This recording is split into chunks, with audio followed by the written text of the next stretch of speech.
She was the woman I trusted completely. She was the friend Jessica counted on. But one afternoon at a motel, everything changed, and none of our lives were ever the same again.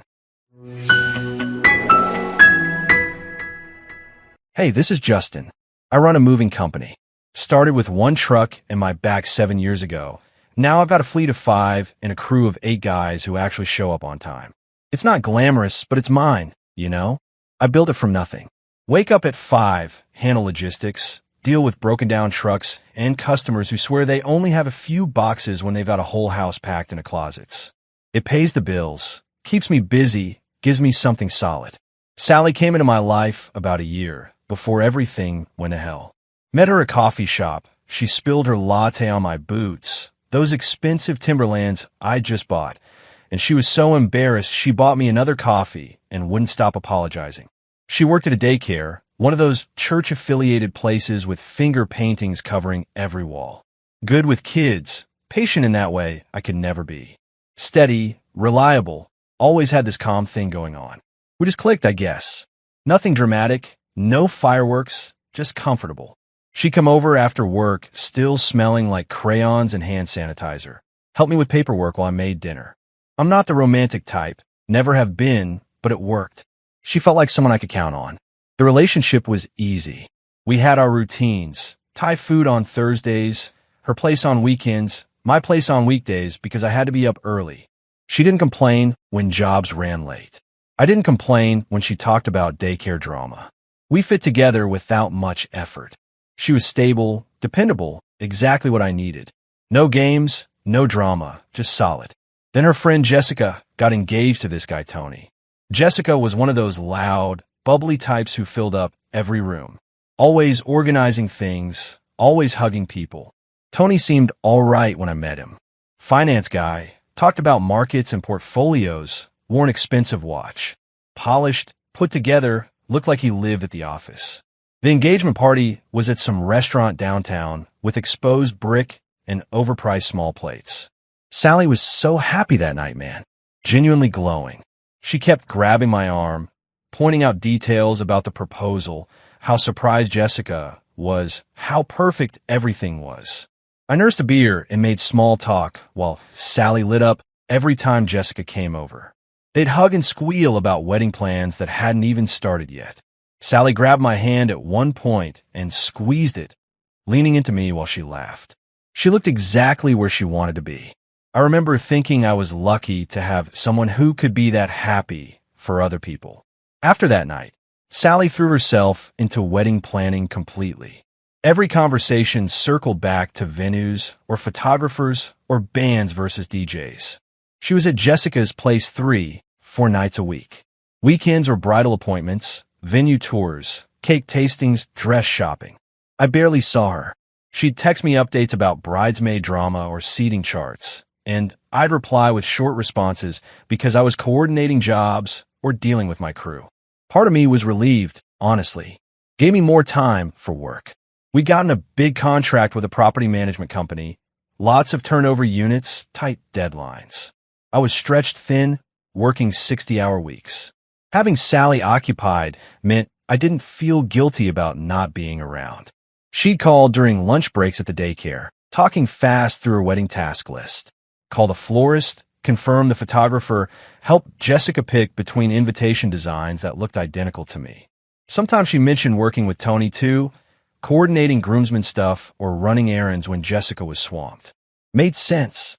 Sally mentioned once that she and Tony knew each other from college, some friend group overlap. I didn't ask for details. Didn't care. Ancient history. The planning went on for months. Sally had spreadsheets, binders of vendor contracts, Pinterest boards. Jessica texted at all hours, 9 p.m., 11 p.m., early mornings with ideas or panic attacks about details. Sally always responded, always made time, always dropped everything to help. I thought it was admirable, being that good of a friend, putting in that effort for someone else's happiness. Sally had always been generous with her time, helped people even when inconvenient. When my truck broke down 2 hours away, she drove out to get me without complaint. When my mom had hip surgery, Sally brought magazines and sat with her so I could handle work. She was solid, dependable, did the right thing. So when she spent all this time helping Jessica, I figured it was just Sally being Sally. Being a good friend. I never questioned it. Why would I? Sally was happy. Jessica was happy. Planning was moving forward. My business was growing. I was busy. Sally had her thing. We'd catch up when we could, dinner once or twice a week. Wasn't perfect, but it worked. I figured after the wedding things would go back to normal. More time together, back to our routines, maybe talk about moving in together officially. I was thinking about the future, building something permanent. I trusted her completely. Never had a reason not to. Hey there, I'm Sally. I need to explain something before you judge me too hard. Tony and I dated in college for about 2 years. We were young, stupid, thought we were soulmates or whatever people think at 21.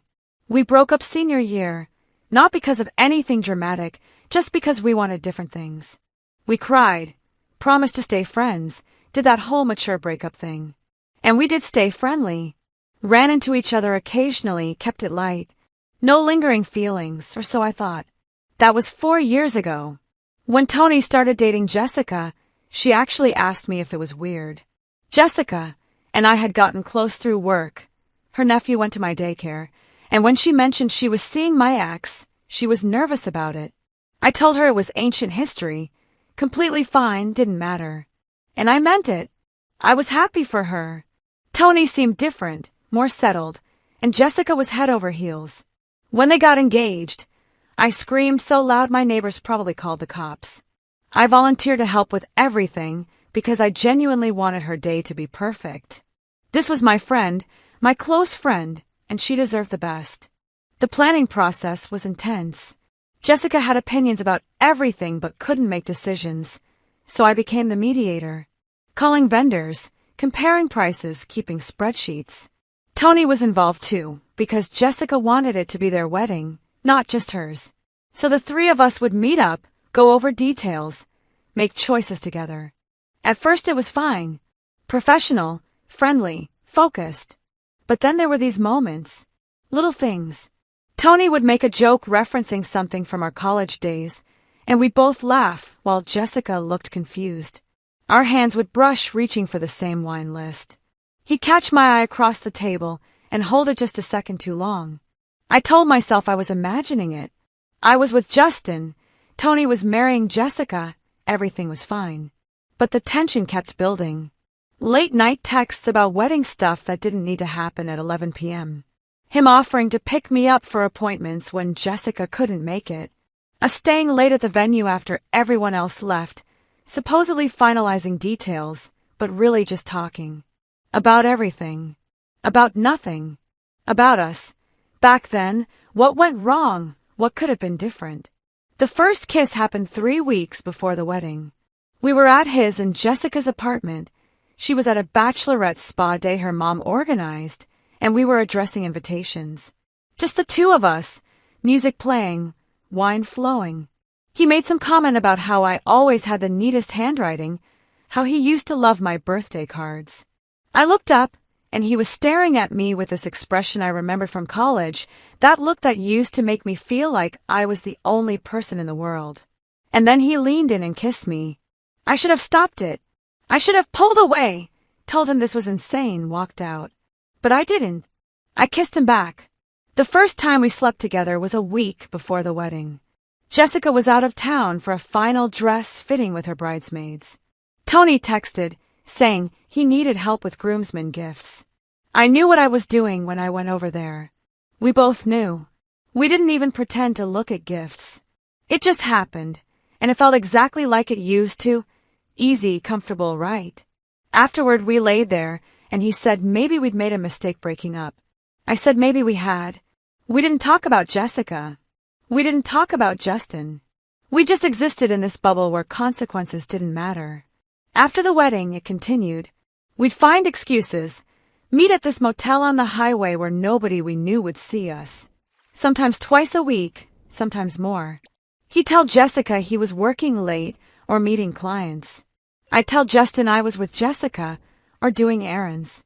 The lies came so easily it scared me. I convinced myself this was unfinished business, that we needed to get it out of our systems. that eventually it would run its course and we could move on. I actually believed I could keep all three relationships intact, be Jessica's friend, be Justin's girlfriend, be Tony's secret. I'd meet Jessica for brunch and listen to her talk about married life, how happy she was, how Tony was so attentive.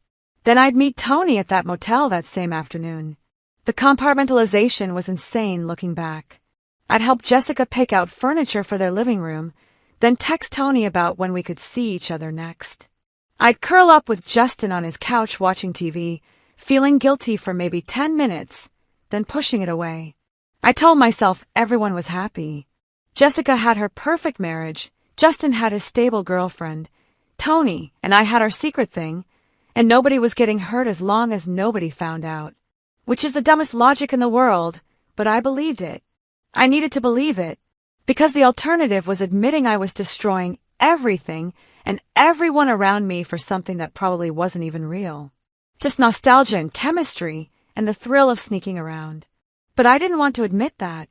So I kept going, kept lying, kept pretending I could balance it all forever. My buddy Derek called me on a Tuesday afternoon.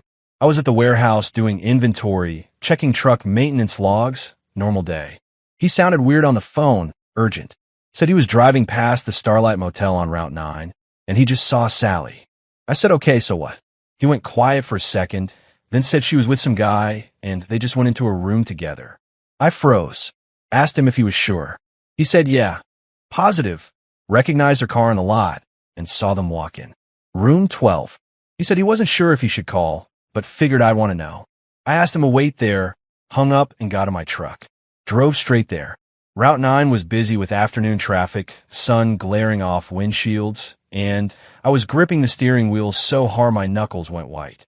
The whole drive I kept telling myself there had to be an explanation. Maybe it was a work thing, maybe she was helping someone, maybe Derek was mistaken. But I knew.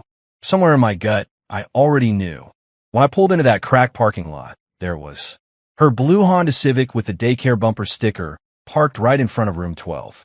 Derek was waiting and pointed to a room. I told him I'd take care and thanked him. I sat in my truck staring at that door. Curtains drawn, no movement, nothing. I should have left. Should have turned around and driven away, pretended I never got the call. But I couldn't move. Couldn't think past the image of Sally walking into that room with someone. So I waited. 15 minutes, 20, half an hour. My phone buzzed with work texts I ignored. Watch people come and go from other rooms. Watch cars pull in and out. The whole time that blue Civic just sat there, and I sat there watching it. Then the door to room 12 opened. Sally walked out first, and my stomach dropped. She was adjusting her shirt, running her hand through her hair. And then Tony stepped out behind her. Tony, Jessica's husband, her friend's husband, the guy from the engagement party, the wedding planning, all of it. I watched them for a second before they noticed me. Watched Tony say something to Sally. Watched her laugh and touch his arm. Casual, comfortable, like they'd done this 100 times. Then Sally looked toward the parking lot and saw my truck. Saw me. Her face went completely white. I got out slow, started walking toward them.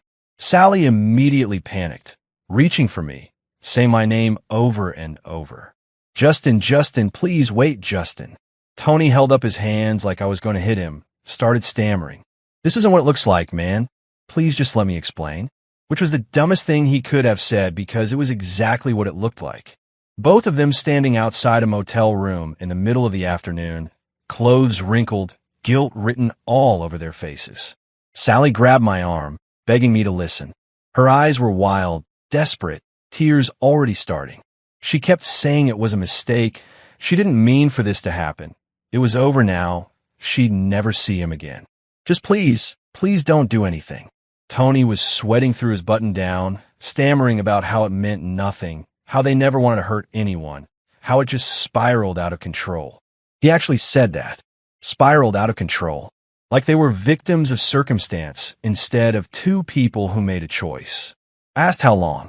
Sally hesitated, and that hesitation was an answer. Tony jumped in saying it didn't matter. It was stopping right now. They'd never speak again. But I asked again, how long? Sally was crying harder now, mascara running down her face. A few weeks, she finally said. Started before the wedding. before the wedding. I felt like I'd been punched. While she was planning it, while she was standing up there as maid of honor, while she was at our apartment telling me about centerpieces and seating charts. The whole time, Tony kept talking, words tumbling out desperate and fast, begging me not to ruin everyone's lives, saying Jessica didn't need to know, it would destroy her for no reason. He actually said that. For no reason. Like his wife didn't deserve to know her husband was screwing her best friend. Sally was nodding along, saying the same thing. We can all move on, pretend this never happened. Nobody else has to get hurt. Both of them standing there, united in wanting to protect their lies. I didn't yell, didn't swing at Tony, even though I wanted to. Just stood there looking at them, at these two people begging me to keep their secret so they could go back to their comfortable lives. Sally reached for me again, and I stepped back, told them they were pathetic. Both of them. Then I turned around and walked back to my truck. Sally ran after me, pounding on the window, still crying, still begging. Tony just stood there in the parking lot looking sick. I started the engine and reversed out. Sally was screaming my name, but I didn't look at her. Drove straight to Jessica's house. If they wanted to blow up their lives, fine. But Jessica deserved to know who she married, who her best friend really was. May called me screaming. Actually screaming. Not crying screaming, just pure rage screaming. I couldn't understand what she was saying at first, just incoherent fury pouring through the phone. When I finally made out words, they were Justin, Tony, Motel U. She knew everything. Justin had told her everything. Jessica kept screaming until her voice gave out, then she just cried. Asked me why. How long, how could I? Asked me if I'd ever actually been her friend, or if I'd always wanted Tony back. I tried to explain, but there was nothing to explain. No explanation makes sense when you've been sleeping with your best friend's husband. She told me to never contact her again, that I was dead to her, that she hoped I was happy because I destroyed everything. Then she hung up and blocked me. Tony was scared and didn't know what he should do. Justin wouldn't answer my calls. I went to his place that night, and my key didn't work. He'd changed the locks already. I knocked for 20 minutes. Saw his truck parked outside. Saw lights on inside, knew he was home. He never came to the door. I finally left when his neighbor threatened to call the cops. Found my stuff in trash bags on the doorstep the next morning.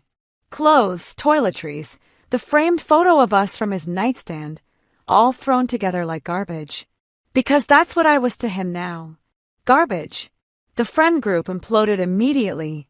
Jessica told everyone what happened, and everyone chose her side. Obviously, she was the victim. Tony and I were the villains. Group chats went silent when I opened them. Invitations stopped. People I'd known for years suddenly didn't know me anymore. I ran into Sarah at the grocery store. Sarah, who'd been at Jessica's wedding, who I'd helped plan a baby shower for, and she literally turned her cart around and walked away rather than speak to me. The daycare parents heard somehow, whispered version of a story making rounds. My boss pulled me aside asking if everything was okay because parents were requesting their kids be moved to different classrooms. Jessica filed for divorce within 2 weeks. Didn't even try to work it out, just done. I heard through mutual friends she'd moved back in with her parents, that she'd lost weight, that she wasn't sleeping, that she quit her job because she couldn't handle people asking questions. And it was my fault. Mine and Tony's. We'd done that to her. Destroyed someone who'd trusted us completely. Tony called me about a month after everything exploded. Said we should talk, figure out what we were doing. I met him at a coffee shop because I had nowhere else to go, no one else to talk to. He looked terrible. Said Jessica's lawyer was going after everything, that the separation was brutal, that his family wasn't speaking to him. That work was awkward because people had heard. We sat there in this awful silence, two people who'd blown up their lives for each other, and realized we had nothing to say. But we tried anyway. Started seeing each other officially, because what else were we going to do? We destroyed everything for this. Might as well see if it was worth it. Spoiler, it wasn't. All those problems from college that made us break up the first time came roaring back. He was controlling about stupid things. Where I went, who I talked to. I was resentful about everything. blamed him for not standing up to Justin, for not protecting me from the fallout. We fought constantly. About money, about whose fault everything was, about whether we should try to reach out to Jessica and apologize. He said it would make things worse. I said things couldn't get worse. The sex wasn't even good anymore. That spark we'd had, that chemistry that made us risk everything, it was just gone. Replaced by guilt and resentment and the knowledge that we'd hurt people for nothing. We'd have these awful circular arguments where he'd say I was the one who kissed him back, and I'd say he was the one who initiated everything. Keeping score of who was more guilty, like it mattered. We were both guilty. We both made choices. We both destroyed lives. 6 months in, we had a fight about something stupid. He'd forgotten to pick up groceries, or I'd been late getting home. I don't even remember. But it escalated into the screaming match where all the real issues came pouring out. He said being with me reminded him of everything he'd lost. I said being with him made me hate myself. He said maybe we should have just left things alone, stayed broken up from college. I said obviously. We stood there in his apartment. He'd had to move because Jessica got the house in the separation and realized we had nothing. No future, no foundation, nothing but wreckage. We broke up that night. No drama, no begging, just mutual acknowledgement that this had been a catastrophic mistake. He said he was moving to another city, starting over somewhere nobody knew him. I said that sounded good. We didn't hug goodbye, didn't promise to stay in touch, just walked away from each other for the second and final time. Now I'm alone, really alone. No Justin, no Tony, no Jessica, no friend group, no social life. I had to switch daycares because the whispers got too loud. Moved to a new apartment because I couldn't afford the old one on my own. My parents barely speak to me because they love Justin, thought he was the stable guy I'd finally found. I see Jessica's social media sometimes through other people's posts. She looks happy now, moved on, rebuilt her life. I'm glad for her. I genuinely am. She deserved better than what we did to her. And Tony, no idea where he ended up. Don't care. The affair didn't give me love or passion or anything worth having. Just wreckage. Just this hollow empty space where my life used to be. I traded everything for nothing.